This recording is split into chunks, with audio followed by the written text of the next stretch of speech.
Okay, I want to get to this very important health topic today.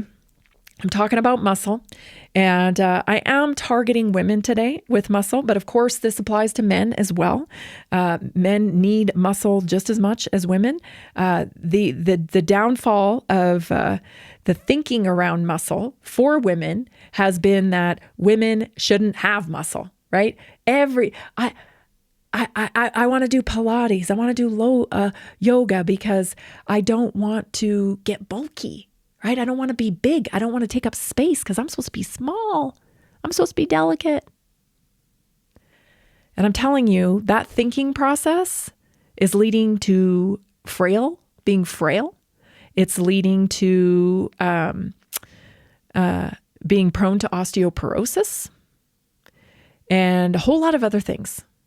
Let me tell you what diet culture has done to women. It's created a multiple generations of women that are obsessed with making themselves smaller. They're obsessed with making themselves smaller in an effort to achieve being small. We are afraid to take up space, afraid to be strong, afraid to be bold. Because why? Beauty is small? Beauty is quiet? Is it beauty is to be seen and not heard? It's ridiculous. It's actually leading to terrible health outcomes because true beauty is actually messy. It's so messy. It's forgiving, it's powerful sometimes and vulnerable in other times. Beauty isn't static either. It changes. And it only gets richer as we age. There is definitely young beauty, but that also comes with being naive. Older beauty comes with wisdom and maybe not so much attention on your aesthetic, but oh, so much value in your wisdom. So if you're still fighting in the battlefield of diet culture, thinking, you don't want to be too big, I would encourage you to break out of that and claim your space because muscle is the key to your longevity. It is the key to your health. You absolutely need it. The impact of muscle on hormones and bones. Most people think of muscle as something for strength or appearance, but muscle is actually one of the most powerful hormone regulating organs in the body. It isn't just tissue. It's metabolic currency that communicates directly with your endocrine and skeletal systems. It's a hormone factory. I love the way that this is framed. Muscle is a hormone factory. When you move, your muscles release signaling molecules called myokines. These are tiny messengers that improve insulin sensitivity. They reduce inflammation and they support growth hormone and testosterone production. This keeps metabolism stable, helps regulate mood, and supports healthy energy cycles. You are not destined to be fat or have a pot belly because you're in perimenopause or menopause. You have been conditioned to stay small and be small and live in deprivation, and that is causing that outcome. Muscle protects bone density. Every time you contract a muscle, it places gentle stress on the bones, signaling them to grow stronger and denser. Without muscle activation, your bones will weaken. And this is why loss of muscle, sarcopenia, often leads to osteopenia and osteoporosis. So muscle maintains hormonal balance. Lean muscle mass helps regulate cortisol. Anybody got a cortisol problem? I love those TikToks. It's your cortisol. It's your cortisol. No, it's your lack of muscle. Lean muscle mass helps regulate cortisol, supports thyroid function. How many women have thyroid issues? Stay small. Be skinny. It balances estrogen, progesterone in women. It also improves testosterone efficiency in men. In short, muscle helps your hormones stay responsive instead of reactive. I have a clip I want to share with you. Listen carefully, okay? even have those functions. It's because we put organs in a box. So to answer your question, muscle in men and women, but women in particular for this conversation, we need as much muscle as possible to fight the insulin resistance that we get when estrogen walks out the door. We need muscle for glucose metabolism. We need muscle for the pure strength of it, because we do not want to become frail and be one of the 2/3 of nursing home residents who are women, because we can't do something as simple as get up out of a chair. But I could just... You're sacrificing your longevity. You're sacrificing your long-term health, right?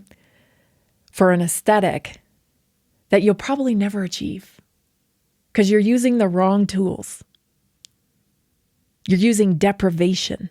You're using fat-free. You're using low-calorie. You're using hate for your body instead of love. And that entire paradigm, which is just sickening, it was invented. It was a advertising campaign again. They weaponized our egos against us. And I'm excluding myself from this. But they weaponized our egos against us to torture ourselves, to try to be something, fit into something that would actually end in bad health anyway. Do you see that?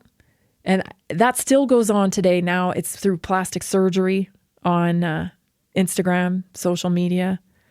They're weaponizing our egos for an aesthetic that's fake, doesn't exist.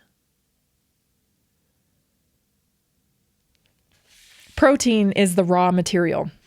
Building muscle requires consistent protein intake, ideally spread throughout the day, not just after workouts. Adequate protein triggers the body's signal for repair and renewal, which benefits both muscle and bone regeneration. Strong muscle, long life. Muscle mass is one of the strongest predictors of longevity. More muscle means better blood sugar control, stronger bones, a sharper brain, fewer falls. Everybody has a grandma and aunt that fell and broke her hip, right? Doesn't end well. So make muscle building a health goal, not an aesthetic one. Strength training 3 to 4 times a week. Prioritize your grams of protein, 1 gram of protein per pound of body weight daily. Supplement, right? Feed your body the vitamins and minerals it is not getting from your food supply. You've got to supplement. Some of my favorites, try our multivitamin, our methylated multivitamin. I absolutely love it. Supplement with collagen. I absolutely love it. I love the Vivix for inflammation. Some people are carrying around 10 to 15 pounds of inflammation. So what you think is fat is actually inflammation because you aren't getting anywhere near the amount of protein that you need to feed your muscles now that estrogen has left the chat in many cases. Even if estrogen hasn't left the chat, you're still not getting enough protein because we've been programmed to eat like birds and to not take up space. When in reality, we should be proud of our bodies and how they perform for us. And we should be working on them, building muscle, and standing proudly in our muscular frames. It doesn't make you masculine to have muscle. It makes you healthy. It makes you healthy. It's just we've been lied to, sold a bill of goods again because of commercialization of our health. And we have to become a more informed population. The way you do that is you immerse yourself in the information, right? You become part of a community that supports you in getting that knowledge that you need to get the results that you want. I did mention Pilates, and a lot of people might get mad because I know Pilates is a thing. Yoga is a thing. These are groups, and groups can get very defensive. So I will say this. It's not that Pilates is bad. It's that it's not enough. And the research shows it's not enough. You actually need the bulk. You need the mass. You've got to lift weights. You should be changing it up. People go to yoga. You need the strength. You need the mass on your body. So switch it up, For many years, I did mostly running with very little bit of weights. If I could go back, I would definitely do it different. I wouldn't have not run because I love running. But it's really more of a therapeutic for me, not necessarily my end all and be all way to health. So it's part of my program. But lifting weights is the bulk of my program now. It is the bulk of my program. Goals change, right? It's great to look good. And here, a lot of people think that losing weight is going to be the thing that makes them achieve that body that they've always wanted. I'm here to tell you it doesn't. You need to be thinking about body composition. The only way to change body composition is through resistance training. Who cares what you weigh? How much muscle do you have? That's what's impressive. That's what looks good. And that's what's going to keep you feeling good. You've been listening to Naturally Inspired Radio. I'm Tammy Cuthbert Garcia. I'm so glad you joined me today. We'll be back tomorrow right here at 3 o'clock.